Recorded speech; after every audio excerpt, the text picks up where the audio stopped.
तो देखो बेटा, अगर कभी भी आपको लीनियर इक्वेशन का ग्राफ बनाना है, लीनियर इक्वेशन कितने वेरिएबल में होगी? 2 वेरिएबल में, यानी x में और y में। तो आप कैसे ग्राफ बनाएंगे उसका? तो समझना ध्यान से। ग्राफ बनाने जा रहे हैं, सबसे पहले ऐसे सॉल्यूशन डाला, ये x एक्सिस और ये y एक्सिस पहले से बना लिया करो, ठीक है। और बीच में 0,0। बेटा इसको ओरिजिन कहते हैं। क्या बुलाते हैं? ओरिजिन बुलाते हैं। इसको x एक्सिस बुलाते हैं, इसको y एक्सिस। और ये होता क्या है आपका? कार्टेशियन प्लेन होता है। क्या होता है? Cartesian plane. खैर, ठीक। अब बेसिक नॉलेज हो गई। तो इसका ग्राफ कैसे ड्रॉ करते हैं? तो ये इक्वेशन लिखी, ये कार्टेशियन प्लेन बना लिया, फिर पड़ोस में लिख दो ऐसे सॉल्यूशन बॉक्स, ठीक, लिख दिया। फिर यहां पर ऐसे सॉल्यूशन बॉक्स बना लो, ठीक। इसमें लिखो x, इसमें लिखो y। इतना तो कर लोगे ना बेटा। एक बार x को 0 रखना। अब ये बताओ, मैंने यहाँ x 0 रख दिया तो x हो गया गायब। ये बताओ क्या दिख रहा है? y equal 4। कितना दिख रहा है? y इक्वल 4 दिख रहा है। अच्छा, अब एक बार y को 0 रखो, तो y को 0 रखो तो x इक्वल 4 दिख रहा है, नहीं दिख रहा? तो x की जगह क्या? 4। इतना कर लोगे, सॉल्यूशन बॉक्स बन जाएगा। अब देख लो, x की वैल्यू कितनी है? 4 है। x की वैल्यू कितनी है? 4। तो x एक्सिस पे 1 2 3 4, 1 2 3 4 ऐसे ड्रॉ कर लो। और फिर y की वैल्यू कितनी है? 4। वहां पे भी कितनी है? 4 है। तो 1 2 3 4 ऐसे ड्रॉ कर लोगी। इतना कर लोगी ना। फिर क्या करना होता है? अगर 4 इधर बनाया है तो बना लो इधर भी 4। कोई समस्या थोड़ी है, मतलब एक तहजीब होती है कि हाँ बना लेना चाहिए आदमी को। नहीं समझे? समझ गए ना? अब क्या करना है तुमको? तुमको देखना है कि x पे जो हमारा ग्राफ खींचेगा, इस इक्वेशन का जो ग्राफ खींचेंगे वो x एक्सिस पे कहाँ काटेगा? 4 पे काटेगा। कहाँ काटेगा? तो x एक्सिस पे गए और 4 पे गए। हमने कहा ग्राफ हमारा यहाँ काटेगा, ठीक। और फिर हमने देखा y एक्सिस पे कहाँ काटेगा? तो y एक्सिस पे भी 4 पे ही काट रहा है, चांस की बात। तो y एक्सिस पे गए, 4 पे गए, ऐसा, ठीक। अब आपको क्या करना है? एक लाइन लेनी है और वो यहां से यहां ड्रॉ कर देनी है, इस तरह से। समझ गए? नहीं समझी?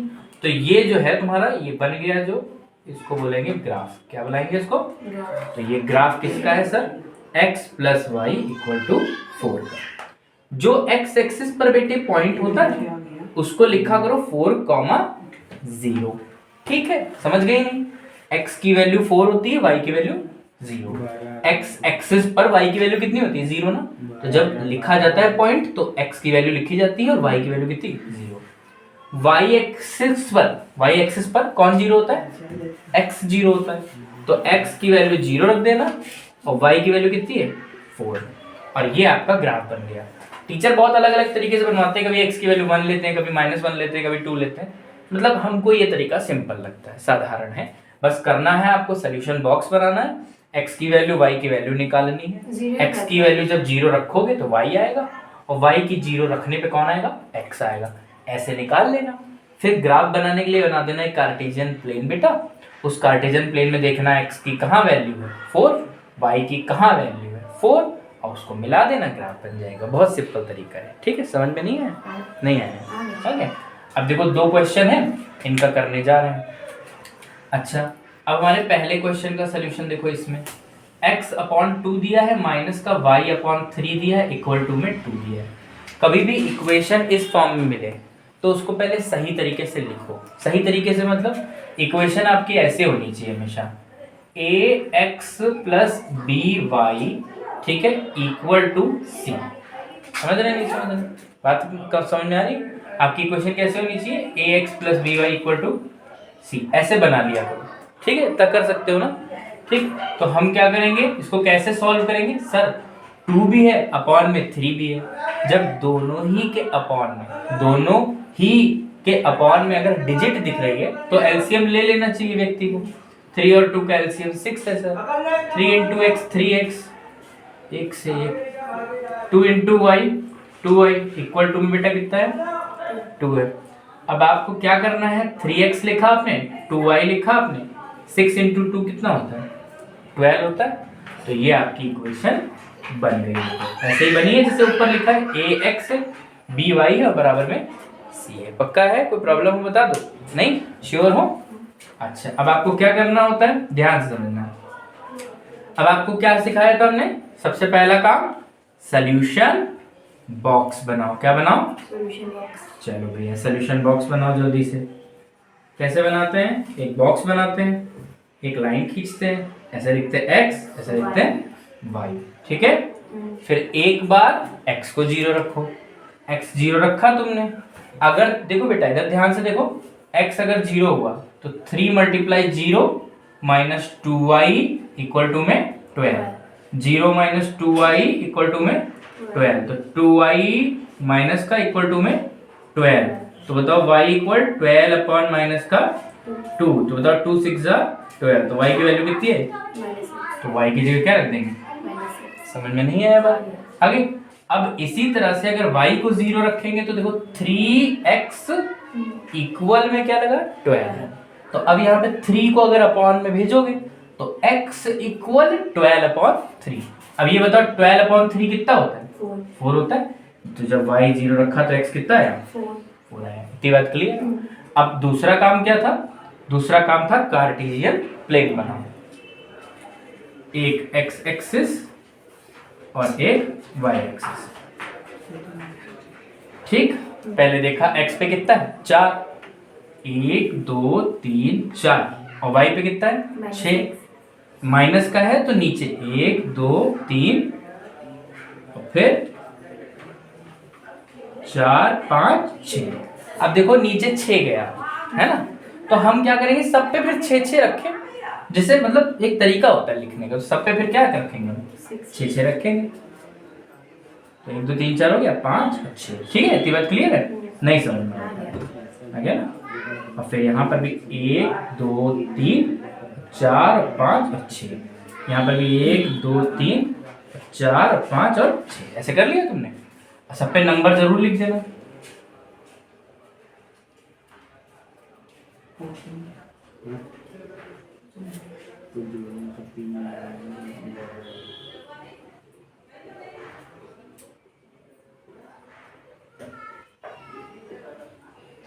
ठीक, क्लियर है। अब बताओ x पे कहाँ कटेगा, 4 पे, तो x पे जो हमारा ग्राफ कटेगा वो 4 पे। इसको क्या लिखते हो, 4 0, क्योंकि x एक्सिस पर y की वैल्यू कितनी होती है। देखो हम कभी भी ब्रैकेट के अंदर जो लिखते हैं वैल्यू कॉमा लगा के 2, इनमें पहले वाली वैल्यू जो होती है वो x की होती है और दूसरे वाली वैल्यू जो होती है वो y की। अब x एक्सिस पर y की वैल्यू कितनी होती है, 0 होती है बेटा, ठीक है, समझ गए ना। तो इसलिए जब x एक्सिस पे कोई वैल्यू लिखी जाती है तो x की लिखी जाती है और दूसरी वाली वैल्यू y की क्या कर देते हैं, 0 कर देते हैं। अच्छा, y एक्सिस पे कहाँ काटोगे, -6 पे, तो देखो यहाँ -6 है, इसमें क्या करेंगे, y एक्सिस पे बात कर रहे हैं तो कौन 0 होगा, x, तो पहले वाली वैल्यू 0 और दूसरी वाली माइनस का 6। अब क्या करेंगे, हम जान गए हमारा ग्राफ यहाँ से कटेगा और यहाँ से, तो हम क्या करेंगे, ये ग्राफ कट गया, कट गया नहीं कट गया, और ये इक्वेशन हो गई हमारी कौन सी, x/2 माइनस y/3 इक्वल में 2। तो ये सबसे सिंपल तरीका होता है ग्राफ बनाने का, ठीक है। इसमें हमें कुछ नहीं करना होता है, इक्वेशन जो दी जाती है ऐसी वाली, हमें बस पहला काम होता है सॉल्यूशन बॉक्स बना लो। कैसे बनाते हैं, x 0 रख के y निकालो, y 0 रख के x। दूसरा काम होता है कार्टेशियन प्लेन बनाओ और उसमें फिर यहाँ पे 0 रखो और फिर वैल्यूज उतार दो जो आई हो और मिला दो, काम खत्म हो जाता है। नहीं समझ में आया। अब हम तीसरी इक्वेशन जो है वो बताएंगे, ठीक है, ओके। क्लियर है, नहीं क्लियर है, तो चलो। अच्छा, तीसरी इक्वेशन, तो जो तीसरी इक्वेशन है उसका सोल्यूशन देखना।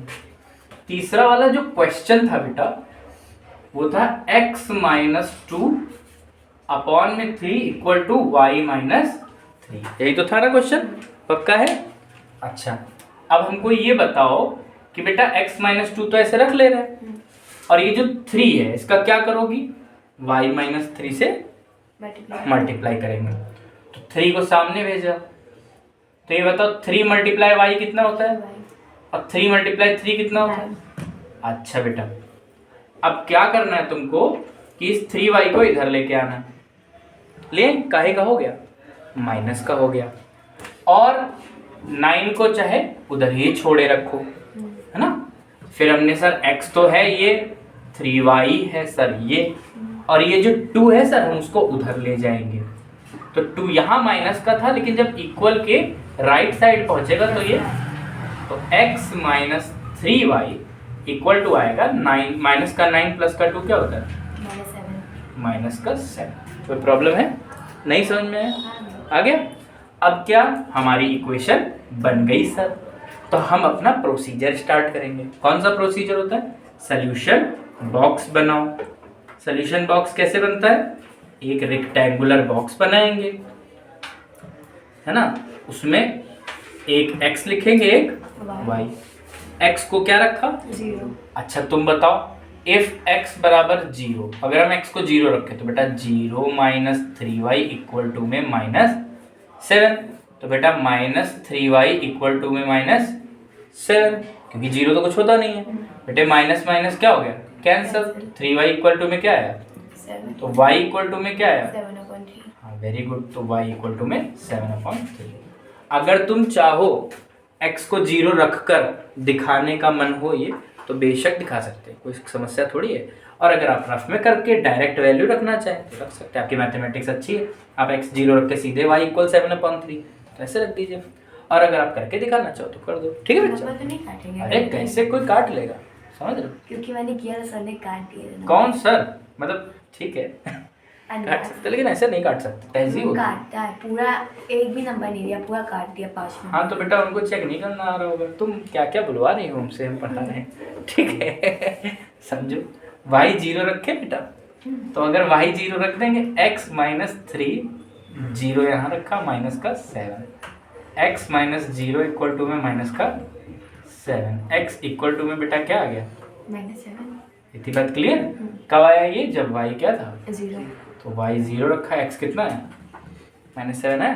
अब इसका हम खींचेंगे ग्राफ, क्योंकि सॉल्यूशन बॉक्स तो कंप्लीट फिल हो गया है ना, तो कार्टेशियन प्लेन बनाना पड़ेगा। अच्छा जी, अब कार्टेशियन प्लेन बनाएंगे। अब बच्चा ये बताओ कि तुम 7/3 को किस नज़र से देखते, मतलब अगर डेसिमल निकालें तो कितना आएगा। तो 7 को अगर 3 से डिवाइड करोगे तो ये आ जाएगा 2.33। 2.5 कैसे, 3 2 6 लगाओगे, 7 में 6 गए, 1 बचा, फिर पॉइंट लगाओगे, 0 बढ़ाओगे, 10 हो जाएगा, तो 3 3 9 लगा देना, डिवाइड कर लेना, ठीक। 2.33 आएगा, और ये कितना है, -7। मैक्सिमम कितना जा रहा है, 7 ना, तो हम सब पे 7 7 लेकर के चलेंगे, समझ में आ गया। तो सब पे 7 7 लो, 1 2 3 4 5 6, और ये 7, 1 2 3 और 4 5 6, और ये कितना 7, 1 2 3 4 5 6 7, 1 2 3 4 5 6 7, क्या कर लोगे बेटा, 1 हो गया, 2 हो गया, 3 हो गया, 4 हो गया, 5 हो गया, 6 हो गया, 7, -1 -2 -3 -4 -5 -6 -7, ठीक है। और 1 2 3 4 5 6, और ये 7, -1 -2 -3 -4 -5 ठीक है। इतनी बेटा बात क्लियर है। x की वैल्यू कितनी है, -7, तो x की वैल्यू -7, y की वैल्यू कितनी है 2.33, जो कि लिखना नहीं हमको, लिखेंगे हम 7/3, लेकिन हम जानते हैं कि y कितना है 2.33। जब बेटा 2.33 आए तो 2 और 3 के बीच में ऐसे कर देना पॉइंट, समझ गए नहीं समझे। तो हमारा ग्राफ कहाँ से गुजरेगा, यहाँ से यहाँ, मतलब इस पॉइंट पे कटेगा और इस पॉइंट पे कटेगा, तो ग्राफ बनाएंगे, बना दिया ग्राफ, समझ गए नहीं समझे। स्केल से बनाना, हम तो बोर्ड पे बना रहे हैं, तुम तो कॉपी पे बनाओगे, स्केल से बनाना। तो ये हमारी इक्वेशन कौन सी है, x minus 3y equal to में -7, समझ गए नहीं समझे। अच्छा एक बात, इतनी बात क्लियर है। अब ध्यान से समझना हमारी बात को, ये 3 है, इसको क्या लिखेंगे हम, अभी सिखाया था, पहले वाली x की वैल्यू 0, और दूसरी वैल्यू थी y की, वो कितनी है? 2.3 7/3 है। सही बात है ना। यहाँ पे देखो जरा, x की वैल्यू कितनी है? 0 -7 और y की वैल्यू 0। 0। अच्छा एक बात और बताएं, ये जो तुम पढ़ रहे हो, खैर आंसर कंप्लीट हो गया ना? हो गया पूरा, समझ में आ गया? अच्छा अब थोड़ी एक्स्ट्रा बात बता दे। देखो जो तुम लिखती हो ये linear equation x - 3y = -7, linear equation in 2 variable, इसको वैसे सही तरीका लिखने का होता है कि बराबर में 0 होना चाहिए। बराबर में क्या होना चाहिए? 0। लेकिन इससे फर्क नहीं पड़ता। कुछ टीचर्स इस बात को कहते हैं कि बराबर में 0 लिखो वरना नंबर काट देंगे, लेकिन ना अगर आप लिखें तो भी कोई समस्या नहीं होती। ये इसको बुलाते हैं स्टैंडर्ड फॉर्म। जब इक्वल टू में 0 होता है तो ये क्या कहलाता है? Standard form. समझ गए? नहीं समझे? तो अगर कोई टीचर पूछे लीनियर इक्वेशन का स्टैंडर्ड फॉर्म क्या है, तो आप बोलोगे सर स्टैंडर्ड फॉर्म होता है पहले x वाला, फिर y वाला, फिर कांस्टेंट नंबर और फिर बराबर में 0। इक्वल टू में अगर 0 है सर तो स्टैंडर्ड फॉर्म है। तो आप चाहें तो इतने में छोड़ सकते हैं, और मन हो आपका तो आप ये 7 को इधर ले आना, है ना। लेकिन कोई फायदा नहीं, इतना बढ़िया रहता है सबके। ठीक, तो ये आंसर हो गया। इस तरह से ग्राफ ड्रॉ करा जाता है सबसे आसान तरीके से। ठीक है बच्चा, ओके।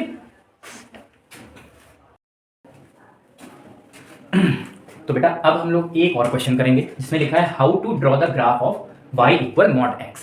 अगर y = mod x का ग्राफ, जो कि एनसीईआरटी में पक्का है और आता है, तो उसको भी कैसे इजी तरीके से किया जाए, तो देखना जरा ध्यान से। ठीक है, इजी एंड 100% श्योर तरीका, जिसको कोई भी काट नहीं सकता। ध्यान से देखिएगा। ठीक है, जब भी आपको y = mod x दिखे तो mod x को ऐसे लिखा जाता है +- x। ठीक, तो इस हिसाब से आपकी दो इक्वेशन बन गई, एक तो y = और प्लस का x, और दूसरी बन गई y = एंड माइनस का x। ऐसी दो इक्वेशन आपकी बन जाती है जब आपका मॉड में सवाल दिया जाता है। ठीक है बेटा, इतनी बात क्लियर? आप देखो ध्यान से। अब हम लोग चलो एक एक करके सॉल्व करते हैं। पहली वाली इक्वेशन है y = x, इसका सॉल्यूशन बॉक्स। x को 0 रखा तो 0 यहाँ पे जब रखा तो y = और x की जगह 0, जिससे y भी कितना आ गया? 0। ये तो दोनों 0 आ गए। अभी तक सॉल्यूशन बॉक्स में x रखते थे तो y की कुछ वैल्यू आती थी, y 0 रखते थे तो x की कुछ वैल्यू आती थी। अब की बार दोनों ही 0 आए। इससे हमें पता चलता है कि हमारी जो लाइन है वो ओरिजिन से पास होगी। बेटा कहाँ से पास होगी? ओरिजिन से।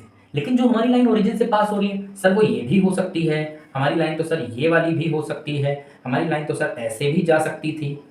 मतलब कि ओरिजिन से पास तो होगी, लेकिन ये लाइन की डायरेक्शन क्या होगी? इस डायरेक्शन में कि इस डायरेक्शन में कि इस डायरेक्शन में? ये बात तो नहीं क्लियर है, और अगर क्लियर नहीं है तो ग्राफ तो गलत बन जाएगा। तो ध्यान से समझना, हमारी लाइन ओरिजिन यानी 0,0 से पास हो रही है, कंफर्म हो गया। बट उसकी डायरेक्शन किधर जानी चाहिए, ये बात को क्लियर करने के लिए क्या करोगे?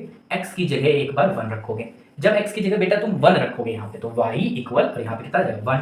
और जब x की जगह -1 रखोगे तो फिर y = और ये क्या आ जाएगा? -1। इसका ये मतलब होता है, ये दो और x की वैल्यू +1 और -1 जो हमने रखी उसका भी रीजन है। जब x की वैल्यू हमने +1 रखी तो x की वैल्यू जब 1 हो तो y की वैल्यू भी कितनी आएगी? 1 आएगी। आप समझना।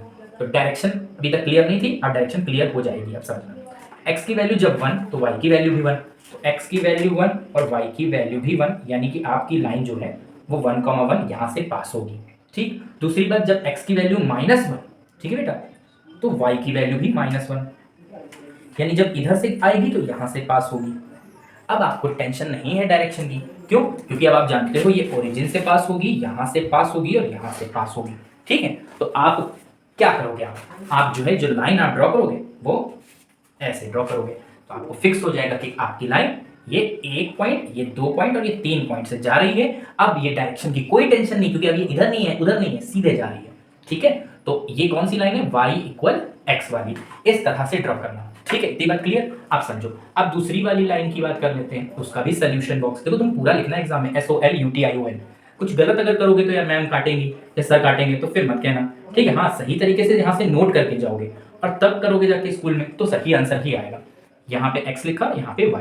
अगर आप x को 0 रखोगे तो y = -0। -0 क्या होता है? 0 बोलो, तो y = 0 आया ना 0। तो जब x 0 रखा तो y भी 0 आया। अब हम क्या रखेंगे? x की जगह 1। बेटा अगर तुमने x की जगह यहाँ पे 1 रख लिया तो y की वैल्यू तो -1 आ जाएगी, तो -1 रख देना। और अगर तुमने x की जगह पे -1 रखा तो यहाँ पे माइनस लगा है, और x की जगह अगर -1 रखोगे तो y कितना आ जाएगा? +1 आ जाएगा। तो x की जगह जब -1 रखेंगे तो y कितना आएगा? +1। यानी जब इस वाली इक्वेशन के लिए यहाँ पे सोल्यूशन बॉक्स बनाया गया तो पता चला कि ये भी 0,0 से पास हो रही है। अब 0,0 से तो जा रही है, लेकिन डायरेक्शन क्लियर हो जाए इसके लिए ये 2 और खांचे हमने बनाए, 2 और बॉक्स हमने बनाए। पहले बॉक्स से पता चलता है कि x की वैल्यू 1 और y की वैल्यू -1 से गुजरेगा हमारी दूसरी वाली लाइन। x की वैल्यू 1 ये है और y की वैल्यू -1 ये है, यानी x की वैल्यू 1 से ऐसे करके निकालिए और y की वैल्यू -1 से ऐसे करके निकालिए, और ये x की वैल्यू 1 और ये y की वैल्यू -1, यानी हमारी लाइन जो है वो ओरिजिन से तो पास होगी और इस वाले पॉइंट से भी गुजरेगी। और दूसरा देखो x की वैल्यू -1, x की वैल्यू -1 तो ये है, और y की वैल्यू +1 वो तो ये है। इसका मतलब वो पीछे से जब निकलेगी तो वो यहाँ से निकलेगी। तो इसका अर्थ समझते हो ना बेटा? इसका अर्थ ये है कि आपकी जो दूसरी वाली लाइन है y = x वाली, वो यहाँ से भी काटेगी ओरिजिन से, यहाँ से भी काटेगी 1, -1 से, और यहाँ से भी काटेगी -1, 1 से।